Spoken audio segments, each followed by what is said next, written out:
Dur hele dur. Fermani cezaevinden kim çıkarttırdı Erkan?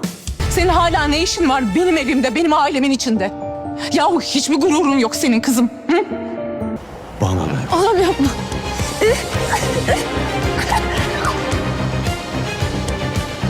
Herkese merhaba arkadaşlar, kanalıma hoş geldiniz. Sevdiğim Sensin dizisi yeni bölümünde Civan'ın yaralanması nedeniyle dizide harika aşk sahneleri karşımıza çıkacak. Çünkü Nilüfer Cihan'a aşık olduğunu fark edip Civan'la yaklaşacak. Bu sayede Nilüfer ve Civan aşkı başlayacak.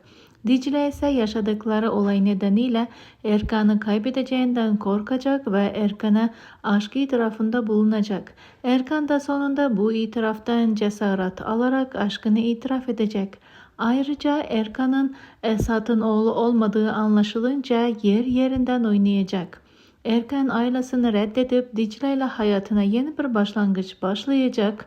Feride ise Tahir'le evlenecek. Çünkü Tahir Feride'ye aşık olup ona evlilik teklifinde bulunacak. Bu sayede Tahir aşkı Feride'nin temiz kalbinde bulacak. Peki arkadaşlar, sizce Dicle mi aşk itirafında bulunacak? Aşağıda fikirlerinizi yorumlar kısmında bizlerle paylaşmayı ve kanalımıza abone olmayı, bildirimler tuşunu da açmayı unutmayın. Yeni analizler en kısa sürede sizlere gelmeye devam edecek. Şimdilik hoşça kalın. Allah'a emanet olun.